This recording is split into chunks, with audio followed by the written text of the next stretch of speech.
कल अपने पढ़ा था स्थिर विद्युत में आवेश के बारे में। अब अपन बात करते हैं आगे कि आवेश अपन किस प्रकार प्राप्त कर सकते हैं। जैसा कि कल हल्का सा मैंने आपको बताया था कि आवेश प्राप्त करने की 3 विधियां होती है, एक घर्षण विधि, एक चालन विधि और तीसरी होती है प्रेरण विधि। इन तीनों विधियों द्वारा अपन आवेश प्राप्त कर सकते हैं। कोई अनावेशित वस्तु है उसको अपन आवेशित कर सकते हैं। तो सबसे पहले अपन बात करते हैं घर्षण विधि। घर्षण विधि में क्या होता है कि दो वस्तुएं होती है, उन दोनों वस्तुओं को आपस में ऐसे घर्षण कराया जाए। घर्षण से आप समझते हो दोनों दो वस्तुओं का होनी ही चाहिए।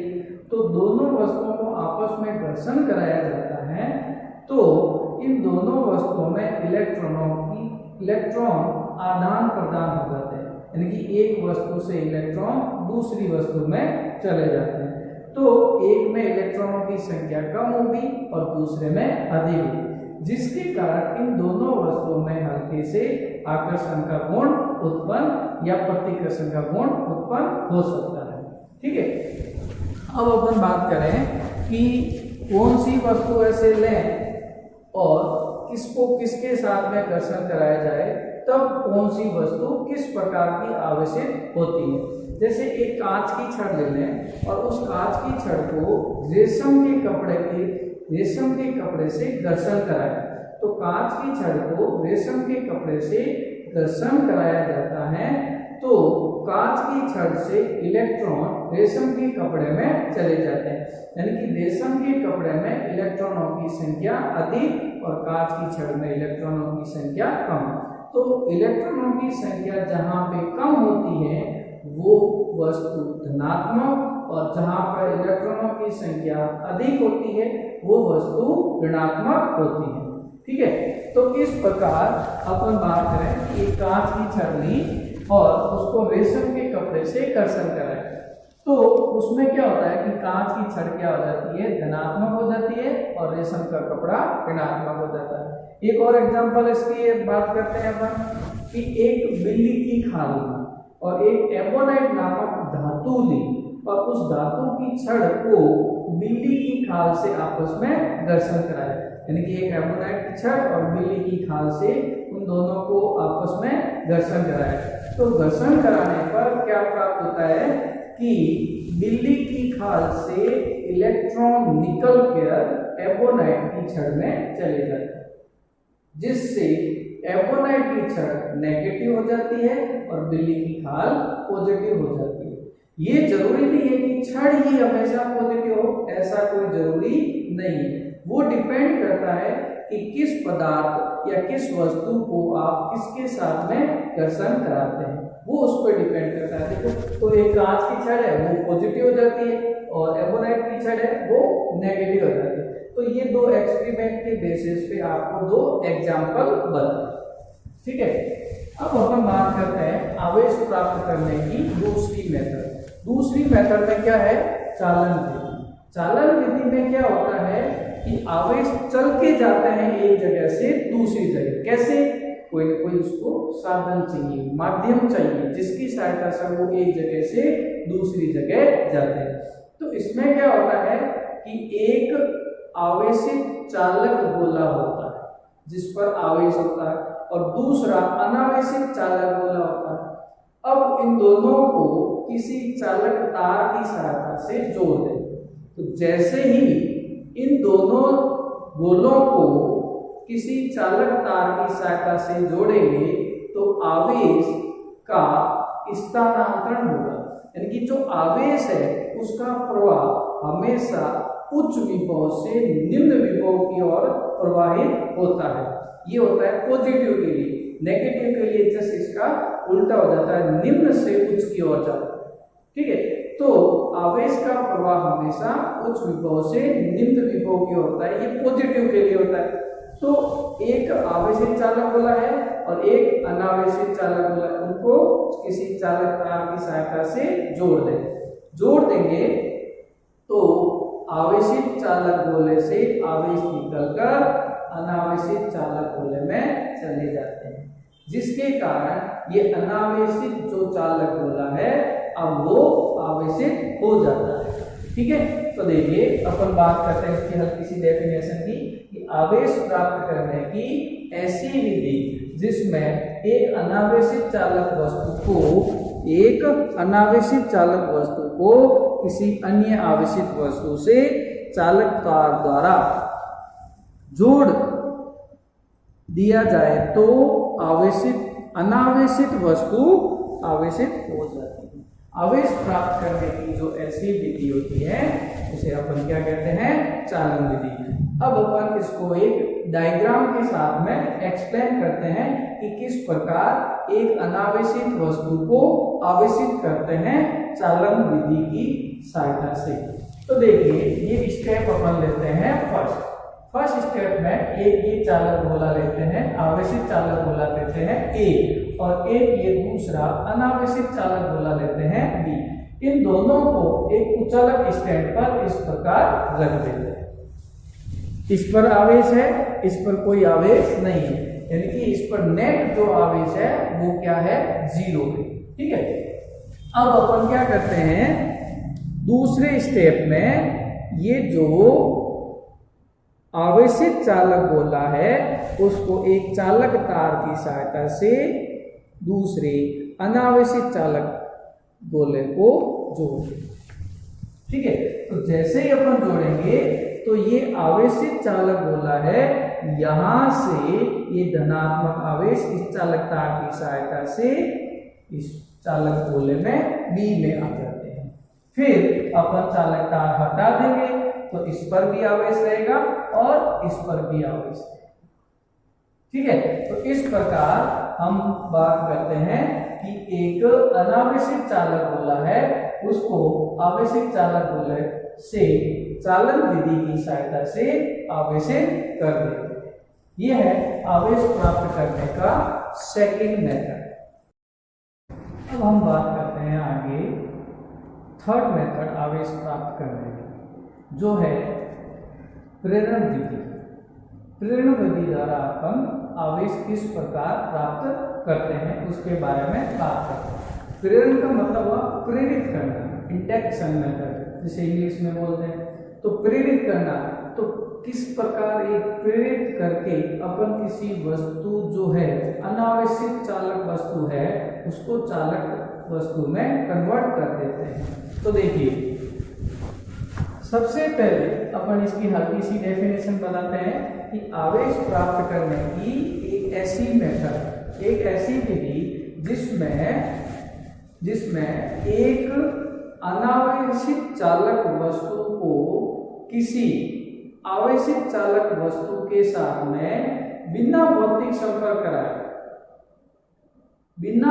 संपर्क कराए आवेशित किया जाता है। बिना भौतिक संपर्क कराए का मतलब हुआ कि जैसे अपने आवेश प्राप्त करने की 3 विधियां पढ़ रहे हैं। तो पहली पढ़ी थी घर्षण विधि, दूसरी पढ़ी थी अपने चालन विधि। तो इन दोनों में ही दोनों वस्तुओं को आपस में फिजिकली कांटेक्ट कराया जाता है। लेकिन प्रेरण विधि में क्या होता है कि फिजिकल कांटेक्ट नहीं होता, यानी कि वो वस्तुएं दूर दूर रहती है। तो इस प्रकार की जो आवेश प्राप्त करने की जो विधि होती है उसे अपन कहते हैं प्रेरण विधि। तो देखिए इसका अपन एग्जाम्पल डायग्राम के साथ में इसको प्रूफ करते हैं और बताते हैं कि किस प्रकार एक अनावेशित चालक वस्तु है उसको आवेशित किया जाता है। चलो देखिए सबसे पहले अपन बात करते हैं स्टेप फर्स्ट की। तो स्टेप फर्स्ट में अपन एक आवेशित चालक छड़ ले लेते हैं जिस पर बहुत सारे पॉजिटिव आवेश, नेगेटिव भी हो सकते हैं, जरूरी नहीं है, ये तो अपने एक एग्जाम्पल लिया है। इस प्रकार एक नेगेटिव भी हो सकता है, कोई दिक्कत नहीं है। तो ये एक चालक छड़ ली आवेशित जिस पर क्या है प्लस आवेश है और इससे ये थोड़ा दूर पड़ा है और यहाँ पर एक आवेशित चालक गोला लिया, अनावेशित चालक गोला लिया जिसको एक कुचालक स्टैंड पर रख दिया। तो चालक गोला है तो इस चालक गोले पे धनात्मक और ऋणात्मक आवेश होते हैं, पहले से ही होते हैं, लेकिन दोनों परिमाण में समान होते हैं, यानी कि दोनों की जो मात्रा होती है वो समान होती है, जिसके कारण इस पर नेट जो आवेश होता है वो 0 होता है। तो ये जो मैंने अनावेशित चालक गोला बताया है, इसमें धनात्मक और ऋणात्मक दोनों आवेश बताए हैं जो बराबर है, इसलिए ये क्या है, विद्युत उदासीन है, यानी कि इस पर कोई आवेश नहीं है।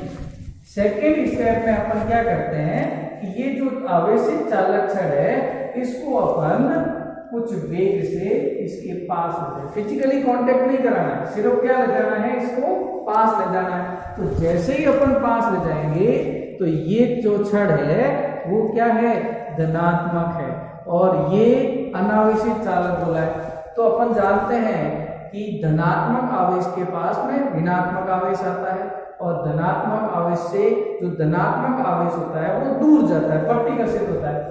तो जैसे ही इस आवेशित चालक छड़ को अपन इस अनावेशित चालक गोले के पास में लाएंगे तो इस अनावेशित चालक गोले के जो नेगेटिव आवेश है वो इस छड़ के पास आ जाएंगे, और पॉजिटिव जो चार्ज है वो इसके गोले के दूसरे किनारे पे इस प्रकार चले जाएंगे। अब अपन थर्ड स्टेप में क्या करते हैं कि ये जो अनावेशित चालक गोला है उसको भू संपर्कित करते हैं, यानी कि ग्राउंड कर देते हैं। तो ग्राउंड करते हैं तो पृथ्वी में बहुत सारे मुक्त इलेक्ट्रॉन पाए जाते हैं। अब ये जैसे आपने इसको किसी चालक तार द्वारा ग्राउंड किया, ग्राउंड करते ही अर्थ से इलेक्ट्रॉन निकलेंगे, और इस पॉजिटिव जो चार्ज है ये वाला जो भाग है उसको बराबर इलेक्ट्रॉन मिलने के कारण ये क्या हो जाएगा, विद्युत उदासीन हो जाता है, ये भाग बराबर 0 हो जाता है, यानी कि ये जो चार्ज है उसको आपस में निरस्त हो जाते हैं इलेक्ट्रॉन के कारण ग्राउंड करने पे पश्चात। तो अब फिर ग्राउंड हटा दिया और इस चालक छड़ जो आवेशित चालक छड़ है उसको दूर ले, तो जैसे ही अपन इसको दूर लाएंगे तो ये नेगेटिव जो आवेश है अब ये इस चालक गोले के पृष्ठ पर समान रूप से वितरित हो जाते हैं, यानी कि इस प्रकार हम प्रेरण विधि द्वारा किसी अनावेशित चालक गोला है उसको आवेशित करते हैं। ठीक है, अगला टॉपिक है कि आवेश का अपन कहाँ किस प्रकार से वितरित कर सकते हैं, या आवेश का सतत वितरण, आवेश किस प्रकार वितरित हो सकता है। ठीक है, तो आवेश को 3 प्रकार से वितरित कर सकते हैं। एक रेखीय, यानी कि ये कोई एक चालक तार है जैसे लंबाई का, उस पर आवेश है तो आवेश सभी जगह उस पर फैल जाएगा, सभी पूरे चालक तार पर समान रूप से फैल जाएगा। या कोई पृष्ठ ले लें, एक कोई पृष्ठ ले लें और उसके ऊपर आवेश दें तो भी आवेश क्या होगा, उस पृष्ठ पर समान रूप से फैल जाता है। या कोई एक वस्तु है, उस वस्तु को आवेश दें तो उसके संपूर्ण आयतन में फैल जाता है, यानी कि अपन कह सकते हैं कि आवेश का वितरण है वो अपन 3 प्रकार से कर सकते हैं। रेखीय आवेश वितरण, पृष्ठीय या क्षेत्रफल पृष्ठीय या क्षेत्रफल आवेश वितरण, और तीसरा होता है आयतनिक आवेश वितरण। तो इस प्रकार से अपन आवेश का तीनों प्रकार से वितरित कर सकते हैं। तो अब अपन सबसे पहले बात करते हैं रेखीय आवेश वितरण। इनके नाम से यह है रेखीय, इनकी एक रेखा के अनुदिश, आवेश मतलब आवेश और वितरण मतलब फैलना, यानी कि कोई आवेश है वो किसी रेखा के अनुदिश फैल जाए, यानी कि एक चालक तार लें उस पर आवेश दें तो वो आवेश उस चालक तार पर संपूर्ण रूप से फैल जाए, तो उसे अपन कहते हैं रेखीय आवेश वितरण। ठीक है, अब अपन बात करते हैं रेखीय आवेश घनत्व, जिसको लैम्ब्डा द्वारा प्रदर्शित किया जाता है, यानी कि वो जो चालक तार है उस पर आपने आवेश दिया है, उसके सबसे छोटे से भाग पर जो आवेश की मात्रा होती है उसे अपन कहते हैं रेखीय आवेश घनत्व। इनकी प्रति एकांक लंबाई पर जो आवेश वितरण होता है उसे अपन क्या कहते हैं, रेखीय आवेश घनत्व। प्रति एकांक लंबाई पर आवेश वितरण को रेखीय आवेश घनत्व लैम्ब्डा कहते हैं। अब जैसे इसका एग्जाम्पल बताते हैं कि किस प्रकार अपन इसका फॉर्मूला वगैरह निकाल सकते हैं। तो मान लीजिए ये एक L लंबाई का कोई चालक तार है जिसको आपने प्लस Q आवेश दिया। कितना दिया? प्लस Q आवेश। जैसे ही आपने प्लस Q आवेश दिया तो ये आवेश इस चालक तार पर समान रूप से इस प्रकार फैल जाएगा। तो रेखीय आवेश घनत्व होगा लैम्डा इक्वल्स टू, इस पर आवेश दिया आपने कितना? Q, और इसकी लंबाई कितनी है? L। तो lambda equals to Q upon L। या फिर एक छोटे से भाग के लिए बात करें तो अपन lambda equals to dQ upon dL भी लिख सकते हैं। ठीक है, अब अपन बात करें, ये तो एक L लंबाई का एक चालक तार। अगर R त्रिज्या का एक वलय ले लें, यानी कि एक रिंग ले लें, जैसे कि ये स्मॉल r त्रिज्या की एक रिंग ली, गोला नहीं है, ये क्या है? एक रिंग है। ठीक है, जैसे चूड़ी वगैरह जो होती है, कंगन जो होता है, उस टाइप का। तो ये R त्रिज्या की एक रिंग ले ली, उस पर आपने कितना दिया? प्लस Q आवेश दिया। तो प्लस Q आवेश दिया तो ये आवेश जो है वो R त्रिज्या की वलय पर, चालक वलय, उसके ऊपर सभी रूप से, सभी प्रकार से इस प्रकार फैल जाएगा। ठीक है, तो इसके लिए रेखीय आवेश घनत्व होगा lambda equals to Q upon 2πr। यानी कि 2πr क्या होती है? इसकी परिधि होती है। किसी रिंग या एक वलय की परिधि जो होती है वो होती है 2πr सरकमफेरेंस। ठीक है, तो इस अगर रिंग के फॉर्म में आवेश है तो उसकी जो रेखीय आवेश घनत्व है वो होता है Q अपॉन 2πr। अब देखिए इसकी मात्रक और विमाप की बात करते हैं। तो देखिए लैम्डा इक्वल्स टू लिखा है Q upon L। Lambda equals to Q upon L। तो Q क्या है? आवेश। L क्या है? लंबाई। तो मात्रक हो जाएगा कूलम पर मीटर। विमा हो जाएगी, कूलम में आवेश की होती है A1 T1, और मीटर है तो इसकी लंबाई हो जाएगी, लेंथ हो जाएगी, L हो जाएगा, ऊपर आते ही -1 हो जाएगा। और ये क्या होती है? अदिश राशि। अब अपन बात करते हैं क्षेत्रीय आवेश वितरण, यानी कि पृष्ठीय आवेश वितरण, दूसरे टाइप का। तो अगर अपन किसी वस्तु को आवेश दें तो आवेश जो है उसके पृष्ठ पर समान रूप से वितरित हो जाए। तो आवेश के इस प्रकार के वितरण को अपन क्षेत्रीय आवेश वितरण या फिर पृष्ठीय आवेश वितरण कहते हैं। यानी कि यदि आवेश का वितरण किसी पृष्ठ पर समान रूप से, किसी पृष्ठ पर समान रूप से हो तो आवेश के इस प्रकार के वितरण को पृष्ठीय या फिर क्षेत्रीय आवेश वितरण कहते हैं। अब पृष्ठीय आवेश घनत्व, तो जिस प्रकार अपने यहाँ पे बात कर दी रेखीय आवेश घनत्व, यानी कि एक छोटी सी लंबाई पर आवेश, उसी प्रकार अपन एक छोटे से क्षेत्रफल पर जो आवेश होता है, सबसे छोटा सा भाग क्षेत्रफल का, उस पर जो आवेश की मात्रा होती है उसे अपन कहते हैं पृष्ठीय आवेश घनत्व। यानी कि प्रति एकांक क्षेत्रफल पर आवेश वितरण को पृष्ठीय आवेश घनत्व कहते हैं। तो ये मान लीजिए एक कोई चालक पृष्ठ है जिसका क्षेत्रफल कितना है? कैपिटल A है।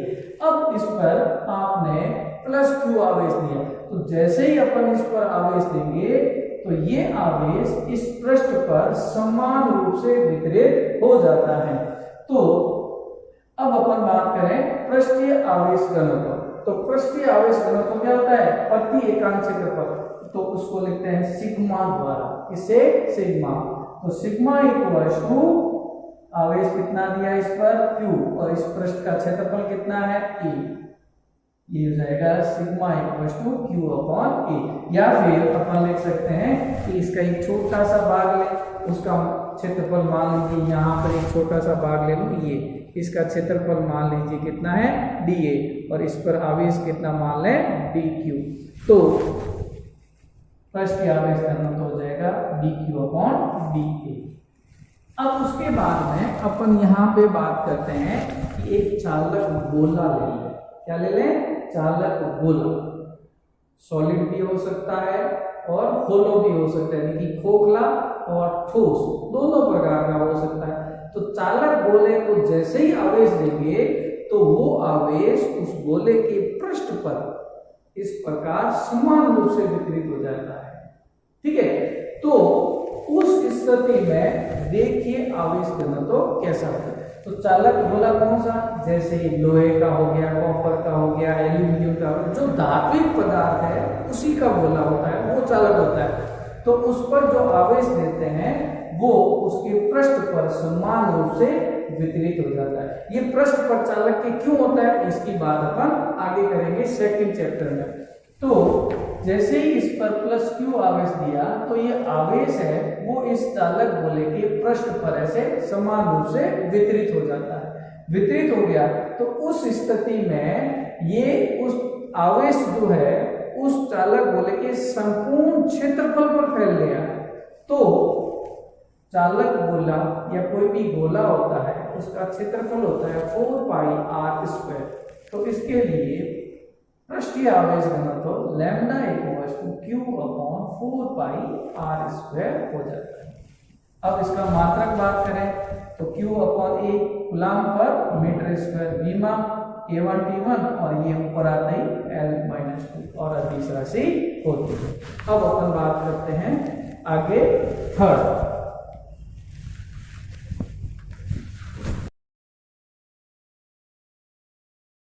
अब अपन तीसरे आवेश वितरण की बात करते हैं। तीसरा आवेश वितरण कौन सा, आयतनिक आवेश वितरण।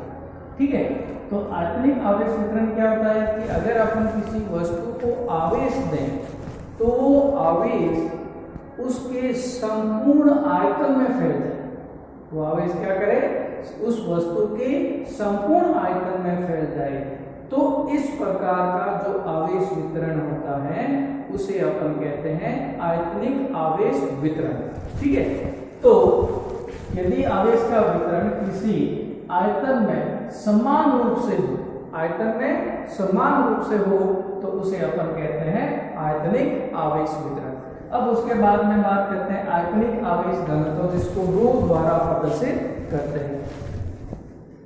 ठीक है, तो आयतनिक आवेश घनत्व क्या होता है कि एक छोटे से आयतन के अंदर, एक छोटे से छोटा जो आयतन है उसके अंदर जो आवेश की मात्रा होती है उसे अपन कहते हैं आयतनिक आवेश घनत्व। ठीक है, यानी कि प्रति एकांक आयतन पर, प्रति एकांक आयतन पर जो आवेश होता है उसे आयतनिक आवेश घनत्व कहते हैं।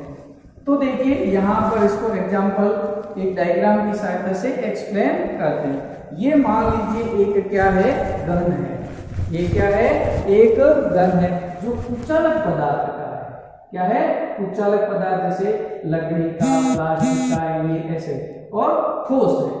तो उसको अपन जैसे ही आवेश दें, प्लस क्यू आवेश देंगे, आवेश देते ही ये जो आवेश है वो इस कुचालक पदार्थ के घन के संपूर्ण आयतन V में फैल जाता है।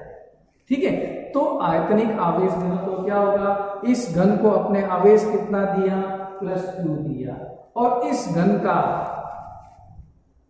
आयतन, वो आयतन कितना है, V है। तो आयतनिक आवेश घनत्व हो जाएगा rho equals to Q upon V। या फिर अगर इसका एक छोटा सा आयतन की बात करें जिसका आयतन कितना है, dV है, और उस पर आवेश कितना है, dq है। इस छोटे से भाग में, यानी कि छोटे से आयतन के अंदर आवेश कितना है, dq है।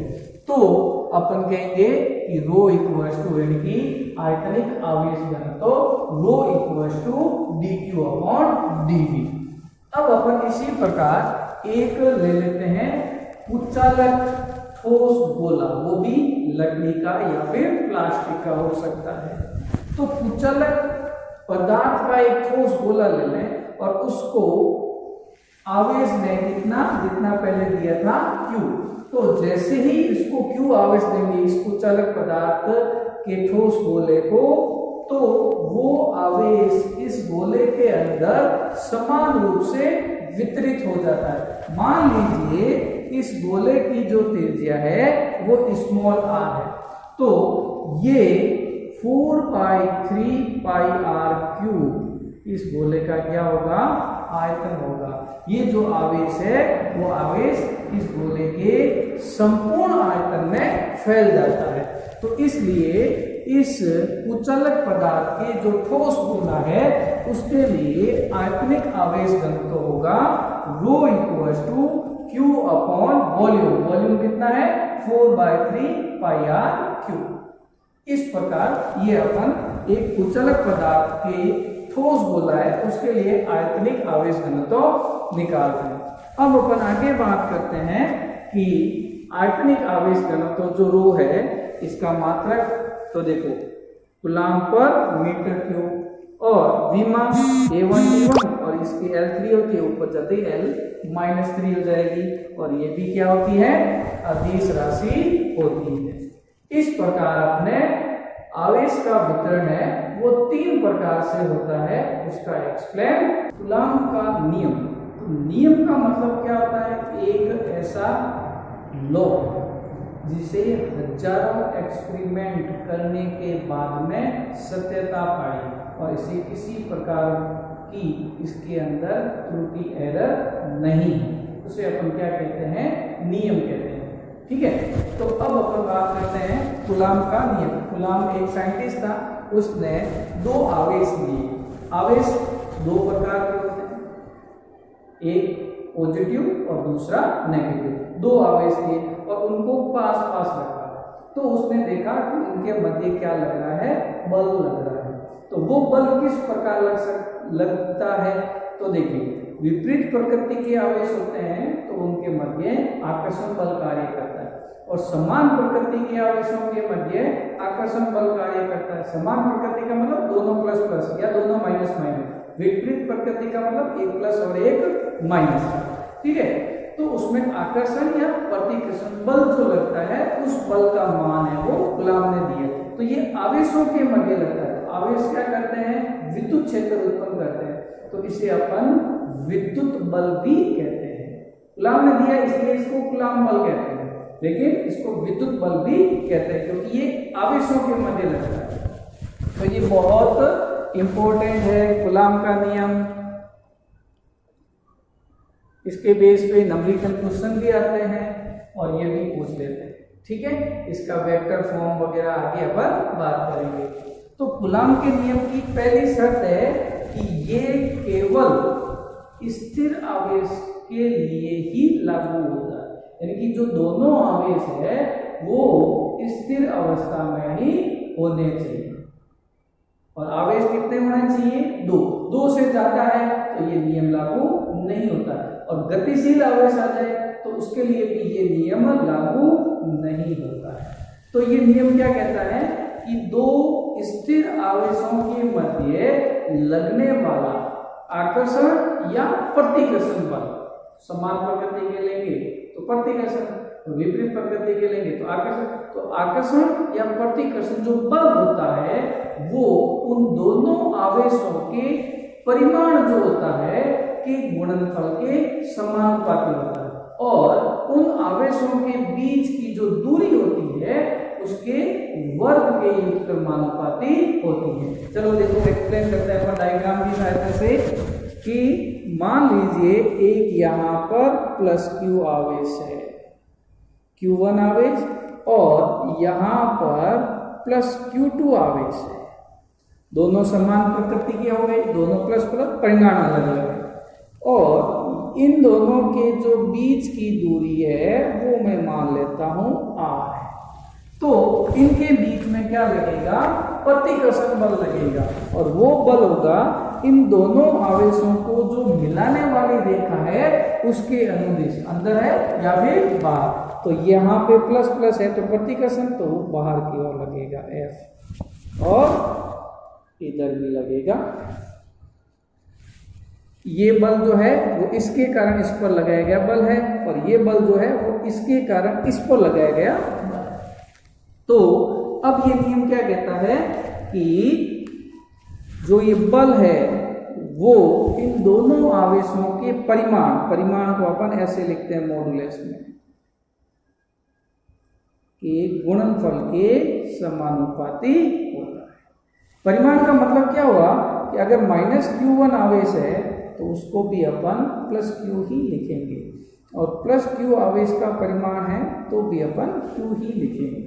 ये मतलब जो भी नेगेटिव हो चाहे पॉजिटिव हो, हमेशा पॉजिटिव ले रहे, इसमें परिमाण निकाल रहे। और ये इक्वेशन नंबर फर्स्ट। और दूसरी बात है कि इसके मध्य जो दूरी है, दूरी कितनी है r, इसके वर्ग के व्युत्क्रमानुपाती होता है। अब इस दोनों इक्वेशनों को साथ में लिख दें, तो साथ में लिखेंगे तो क्या देखो कि F समानुपाती Q1 Q2 अपॉन r², ये आ जाएगा बल। और समानुपाती का चिन्ह हटाएंगे तो एक यहाँ पे कांस्टेंट लगाएंगे, तो वो constant F = K Q1 Q2 upon r²। जो F है,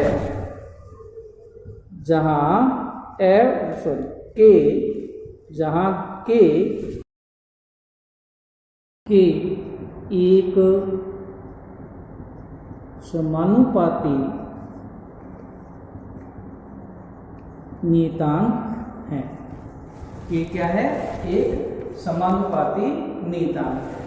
अब K का जो मान होता है वो अलग अलग परिस्थितियों में अलग अलग होता है। अलग अलग परिस्थितियों का मतलब क्या हुआ कि ये जैसे आवेश है, ये दो आवेश है, इनके बीच में अगर हवा हो या कोई अभ्रक, कोई पदार्थ हो, अभ्रक है, ऑयल है, इस प्रकार पैराफिन है, अगर ये हो जाए तो उस स्थिति में फोर्स पर क्या प्रभाव पड़ेगा उसकी बात करते हैं।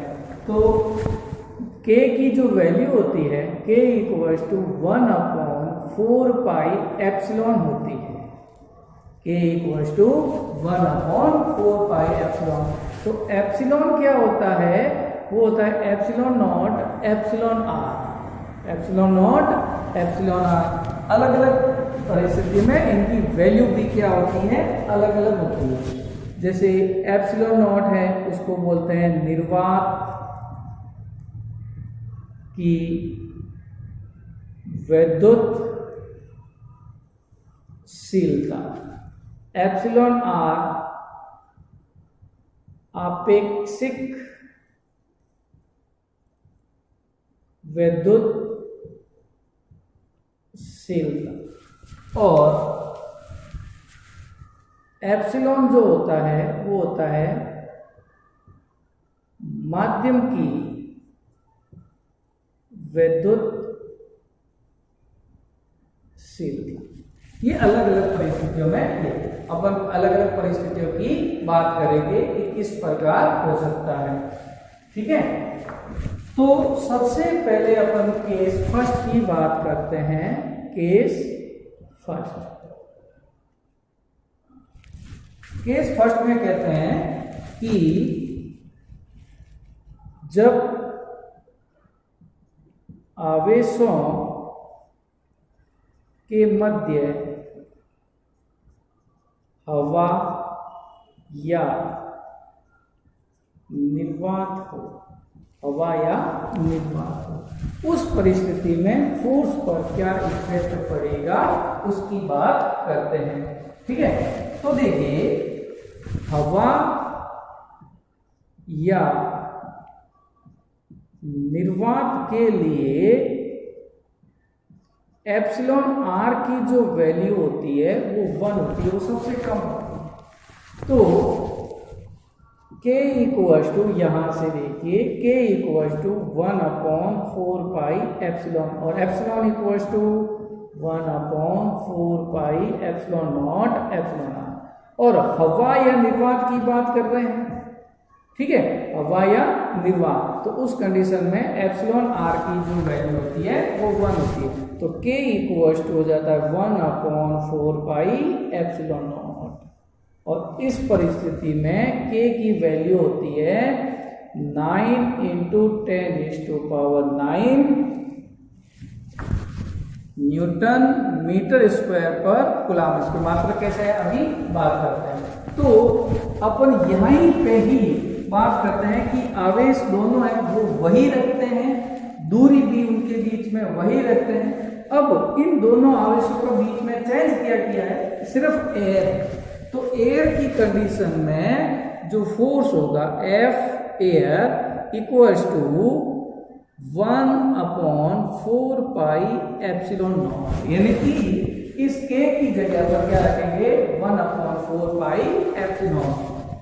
ठीक है, तो Q1 Q2 upon R square.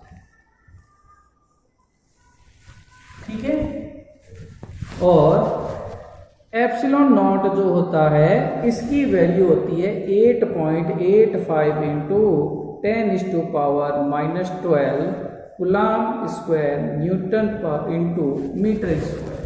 ठीक है, यानी कि ये इसकी वैल्यू होती है coulomb square upon newton into metre square, ये इसकी वैल्यू होती है। देखो एप्सिलॉन नॉट इधर आ जाएगा तो मात्रक यहाँ से अपन पक्षांतरण करके कूलम स्क्वायर और न्यूटन इंटू मीटर स्क्वायर। इसी प्रकार के की भी वैल्यू निकालते हैं। और एप्सिलॉन नॉट की विमा, तो विमा निकालनी है तो F into R square upon Q1 Q2 आवेश हो गया, यानी कि F की विमा निकालेंगे, एप्सिलॉन नॉट इधर एप्सिलॉन नॉट इधर आ जाएगा तो ये Q1 Q2 upon F R square हो जाएगा, ये हो जाएगा A2 T2, F की हो जाएगी M1 L1 T-2 और ये हो जाएगी L2। तो ओवरऑल हो जाएगा M-1 L-3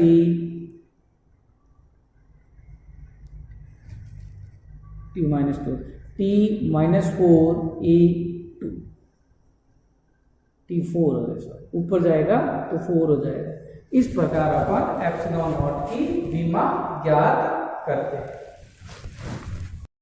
अब अपन केस सेकंड की बात करते हैं कि केस सेकंड में क्या होता है, यानी कि पहले केस फर्स्ट में अपने कहा था कि भाई इन दोनों आवेशों के बीच में क्या हो, एयर हो, ठीक है, हवा या फिर निर्वात हो, उस कंडीशन में ये फोर्स काम करता है। तो इसके लिए अपन इसको इक्वेशन नंबर फर्स्ट दे देते हैं।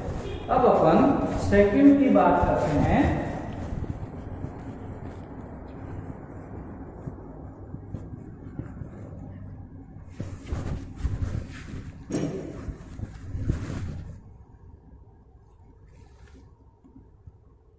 केस सेकंड, जब दोनों आवेशों के मध्य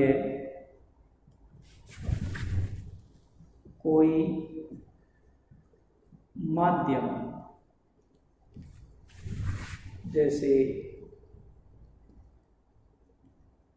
अभ्रक,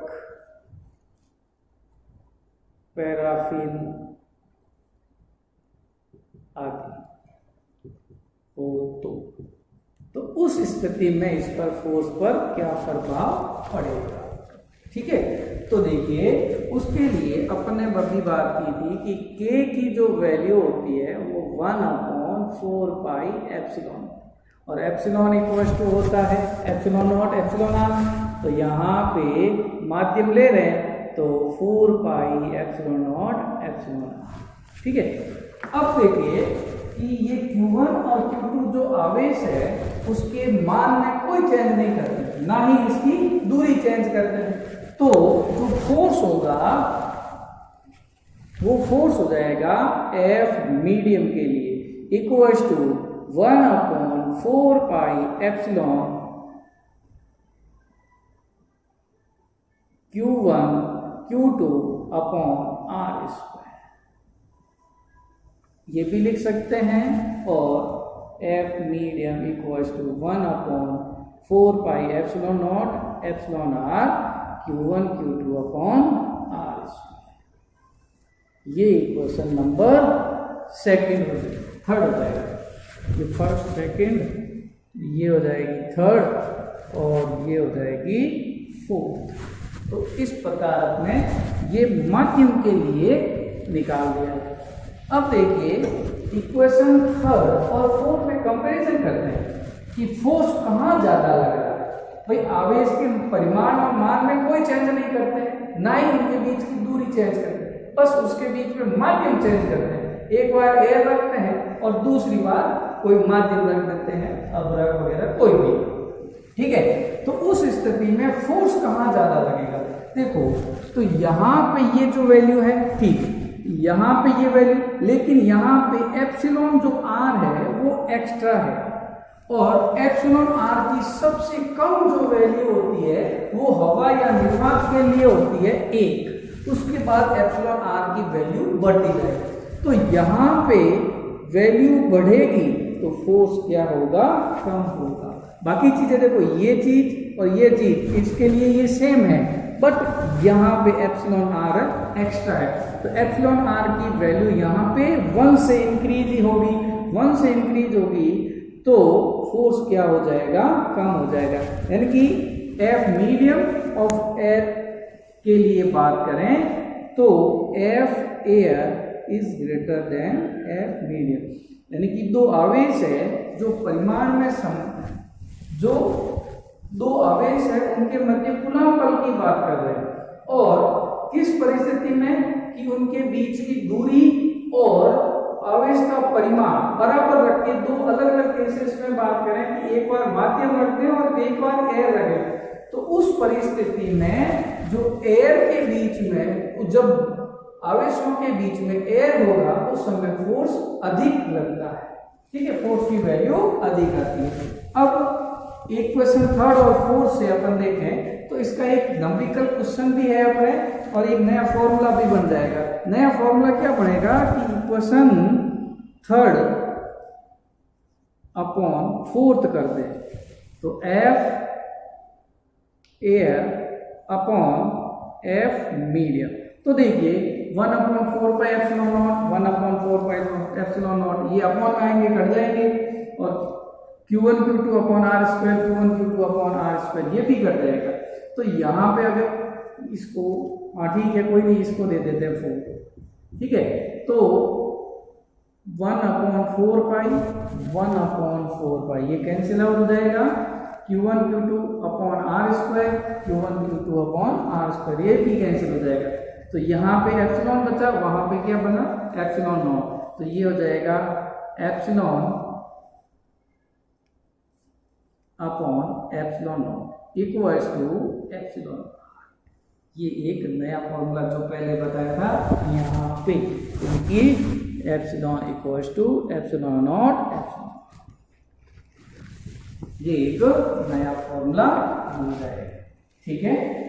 अब उसके बाद में अपन बात करते हैं कि जब ये दो आवेश है जिनके बीच में अलग अलग माध्य रखते हैं, अगर अपन कुचलक पदार्थ करते हैं तो कुचलक पदार्थ के लिए एप्सिलॉन आर की जो वैल्यू होती है वो अनंत होती है, यानी कि कुचलक पदार्थ, चालक पदार्थ के लिए, चालक पदार्थ के लिए एप्सिलॉन आर की वैल्यू जो होती है वो अनंत होती है। यानी कि दो आवेशों के बीच में कोई चालक पदार्थ रखते हैं माध्यम के रूप में, तो ये जो वैल्यू है वो बहुत बड़ी हो जाएगी, बहुत बड़ी हो जाएगी। इसका मतलब फोर्स क्या हो जाएगा, 0 हो जाएगा। यानी कि अगर दोनों आवेशों के बीच में माध्यम के रूप में कुचलक पदार्थ रख दिया जाए तो उनके मध्य, दोनों आवेशों के मध्य जो कूलम्ब बल होता है वो 0 होता है। इसी कारण से जब करंट फ्लो होती है तो उनमें जो आवेश होता है उनके मध्य कोई कूलम्ब बल कार्य नहीं करता है। अब अपन कल आगे बात करेंगे कूलम्ब के नियम का सदिश रूप। Thank you.